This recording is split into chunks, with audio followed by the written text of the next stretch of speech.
Sir actual ಆಗಿ ಈ varicose veins ಅಂದರೆ ಏನು? ನೋಡಿ, ವೆರಿಕೋಸ್ ವೇನ್ಸ್ ಅನ್ನೋದು ಒಂದು ವ್ಯಾಸ್ಕ್ಯುಲರ್ ಡಿಸೀಸ್ ಅಂತ ಹೇಳ್ತೀವಿ. ಅಂದರೆ ಬ್ಲಡ್ ವೆಸಲ್ಸ್ಗೆ ಸಂಬಂಧಪಟ್ಟಂಥ ಒಂದು ಸಮಸ್ಯೆ.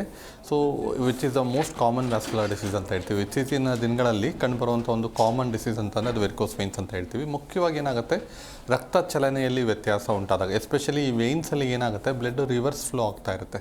ಅದರಲ್ಲೂ ಕೂಡ ಡಿಆಕ್ಸಿಜನೇಟೆಡ್ ಬ್ಲಡ್ ಅಥವಾ ಇಂಪ್ಯೂರ್ ಬ್ಲಡ್ ಅನ್ನೋದು ಫ್ಲೋ ಆಗ್ತಾ ಇರುತ್ತೆ. ಸೊ ಇಂಥ ಒಂದು ಬ್ಲಡ್ ಫ್ಲೋನಲ್ಲಿ ವ್ಯತ್ಯಾಸ ಆದಾಗ, ಎಸ್ಪೆಷಲಿ ವೇನ್ಸಲ್ಲಿರುವಂಥ ಒಂದು ವ್ಯಾಲ್ವ್ಸ್ ಅಂತ ಇರುತ್ತೆ, ಅದು ಕಪ್ ಶೇಪಲ್ಲಿ ಇರುತ್ತೆ. ಆ ವ್ಯಾಲ್ವ್ಸ್ ವೀಕ್ ಆದಾಗ ವ್ಯಾಲ್ಯುಲಾರ್ ಲೀಕೇಜ್ ಅಥವಾ ವ್ಯಾಲ್ಯುಲಾರ್ ಇನ್ಸಫಿಷಿಯನ್ಸಿ ಅಂತ ಹೇಳ್ತೀವಿ. ಸೊ ಈ ಥರದ ಒಂದು ಫ್ಯಾಕ್ಟರ್ಸಿಂದ ಏನಾಗುತ್ತೆ, ಬ್ಲಡ್ ಸ್ಟಾಗ್ನೇಷನ್ ಅಥವಾ ಬ್ಲಡ್ ಪೂಲಿಂಗ್ ಆಗ್ತಾ ಹೋಗುವಂಥದ್ದು ಇರುತ್ತೆ. ಅಂದರೆ ಒಂದೇ ಕಡೆ ಶೇಖರಣೆ ಆಗ್ತಾ ಹೋಗುವಂಥದ್ದು.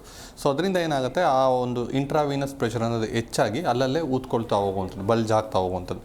ಸೊ ಅದನ್ನೇ ನಾವು swollen or bulging veins in and around thigh and leg region, ತೊಡೆ ಭಾಗದಲ್ಲಿ ಮತ್ತು ಕಾಲಿನ ಭಾಗದಲ್ಲಿ ಇರುವಂಥ ಒಂದು ವೇನ್ಸಲ್ಲಿ ಈ ಥರ ಒಂದು ಬ್ಲೂಯಿಶ್ ಆಗಿ ಟರ್ನ್ ಆಗೋದು, ಪರ್ಪಲ್ ಅಥವಾ ಗ್ರೀನಿಶ್ ಆಗಿ ಕಾಣಿಸ್ಕೊಳ್ಳುವಂಥದ್ದು ಅಥವಾ ಊತ ಬರುವಂಥದ್ದು. ಸೊ ಈ ಥರದ ಒಂದು ಕಂಡೀಷನ್ನ ಕಾಣಿಸ್ಕೊಂಡಾಗ ನಾವು ಅದನ್ನು ಕಾಮನ್ ಆಗಿ ವೆರಿಕೋಸ್ ವೇನ್ಸ್ ಅಂತ ಹೇಳ್ತೀವಿ. ಈ ವೆರಿಕೋಸ್ ವೇನ್ಸ್ನ ಗುಣಲಕ್ಷಣಗಳು ಯಾವುದು ಅಂತ? ಸಿಮ್ಟಮ್ಸ್ ಅಂತ ನಾವು ನೋಡಿದಾಗ ಎರಡು ರೀತಿಯಲ್ಲಿ ನೋಡ್ತೀವಿ. ಸಾಮಾನ್ಯವಾಗಿ ಸೈನ್ಸ್ ಆ್ಯಂಡ್ ಸಿಮ್ಟಮ್ಸ್ ಅಂತ ಹೇಳ್ತೀವಿ. ತುಂಬ ಜನರಲ್ಲಿ ಏನಾಗುತ್ತೆ, ವೇನ್ಸ್ ಊದ್ಕೊಳ್ತಾ ಇರೋದು, ಬಲ್ಜ್ ಆಗ್ತಾ ಹೋಗುವಂಥದ್ದು, ಅದು ಪ್ರಾಮಿನೆಂಟಾಗಿ ಕಾಣಿಸ್ಕೊಳ್ಳುವಂಥದ್ದು ಇರುತ್ತೆ. ಅಂದರೆ ಯಾರೇ ಒಬ್ಬರು ನೋಡಿದ್ರು ಕೂಡ ಇದು ವೆರಿಕೋಸ್ ವೇನ್ ಸಮಸ್ಯೆ ಅಂತ ಹೇಳೋದಕ್ಕೆ ಸಾಧ್ಯ ಆಗುತ್ತೆ. ಬಟ್ ಪೇಷಂಟ್ಸೇ ಕೆಲವೊಂದು ಎಕ್ಸ್ಪೀರಿಯನ್ಸ್ ಮಾಡುವಂಥ ಸಿಮ್ಟಮ್ಸ್ ಇರುತ್ತೆ. ಅಂದರೆ ಮುಖ್ಯವಾಗಿ ಏನಾಗುತ್ತೆ, ಈ ಕಾಫ್ ಮಸಲ್ಸ್ ಅಂತ ಏನು ಹೇಳ್ತೀವಿ, ಸೊ ಮೀನಿನ ಕಂಡ ಅಂತ, ಸೊ ಅಂಥ ಕಡೆಯಲ್ಲಿ ಕ್ರಾಂಪ್ಸ್ ಡೆವಲಪ್ ಆಗುವಂಥದ್ದು, ಅಥವಾ ಪೇಯ್ನ್ ಏನಿರುತ್ತೆ, ಅಂದರೆ ಡೇ ಟೈಮಲ್ಲಿ ಅವರು ನಡೀತಾ ಇರುವಾಗ ಯಾವುದೇ ಥರ ಸಮಸ್ಯೆ ಇರೋದಿಲ್ಲ, ರೆಸ್ಟ್ ತೊಗೊಂಡಾಗ ಪೇಯ್ನ್ ಹೆಚ್ಚಾಗುವಂಥದ್ದು, pain at night during rest ಅಂತ ಹೇಳ್ತೀವಿ. ಸೊ ಅದು ಕೂಡ ಒಂದು ಟಿಪಿಕಲ್ ಫ್ಯೂಚರ್ ಅಂತ ಹೇಳ್ತಕ್ಕಂಥದ್ದು ಇರುತ್ತೆ. ಜೊತೆಗೆ ಡಲ್ ಏಕಿ ಫೀಲಿಂಗ್ ಅಂತ ಹೇಳ್ತೀವಿ. ಅಂದರೆ ಆ್ಯಂಕಲ್ ಜಾಯಿಂಟಲ್ಲಿ ಪೇಯ್ನ್ ಬರೋ ಥರ ಆಗೋದು, ಅಥವಾ ಹೆವಿನೆಸ್ ಇನ್ ಲೆಗ್ಸ್ ಅಂತ ಹೇಳ್ತೀವಿ, ಕಾಲಲ್ಲಿ ಭಾರ ಥರ ಫೀಲಿಂಗ್ ಆಗುವಂಥದ್ದು, ಅಥವಾ ಸ್ವೆಲ್ಲಿಂಗ್ ಉಂಟಾಗುವಂಥದ್ದು, ಅಥವಾ ವೇನ್ಸ್ ಹೇಳ್ದಾಗೆ ಅಲ್ಲಲ್ಲೇ ಲೈಟಾಗಿ ಬಲ್ಜ್ ಆಗಿದ್ದು ದೊಡ್ಡದಾಗ್ತಾ ಹೋಗುವಂಥದ್ದು, ಅಥವಾ ಅದು ಪ್ರಾಮಿನೆಂಟಾಗಿ ಕಾಣಿಸ್ಕೊಳ್ತಾ ಹೋಗುವಂಥದ್ದು, ಒಂದು ಕಡೆ ಶುರುವಾಗಿದ್ದು ಇನ್ನೊಂದು ಕಡೆ ಪ್ರೋಗ್ರೆಸ್ ಆಗ್ತಾ ಹೋಗುವಂಥದ್ದು. ಅಂದರೆ ಆ ವೇನ್ ಯಾವೆಲ್ಲ ಜಾಗದಲ್ಲಿ ಹಡ್ಕೊಂಡಿದೆ ಆ ಕಡೆಯಲ್ಲೆಲ್ಲ ನಿಧಾನಕ್ಕೆ ಸ್ವೆಲ್ಲಿಂಗ್ ಊದ್ಕೊಳ್ತಾ ಹೋಗುವಂಥದ್ದು.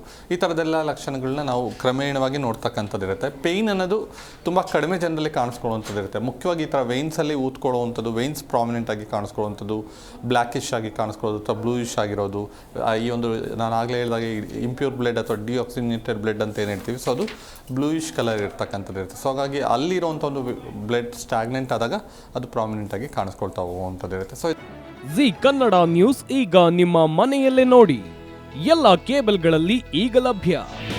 ನಿಮ್ಮ ನೆಚ್ಚಿನ ಜಿ ಕನ್ನಡ ನ್ಯೂಸ್ ಈಗ ಸನ್ ಡೈರೆಕ್ಟ್ ನಲ್ಲಿ number 292, Tata Play number 1664, Jio TV number 1334, NXT Digital number 30, In Cable number 30, City Networks 51, U Digital number 162, GTPL number 17, Rockline Telecommunications number 42, Shri Basaveshwara cable number 168, rural cable network 60, Vinayaka digital 57, Abhishek cable 821, city channel 53, Siddeshwara cable network 57, ವಿ4 digital infotech 628, Surya digital networks 53, Gajanan digital number 836, Malnad infotech private limited number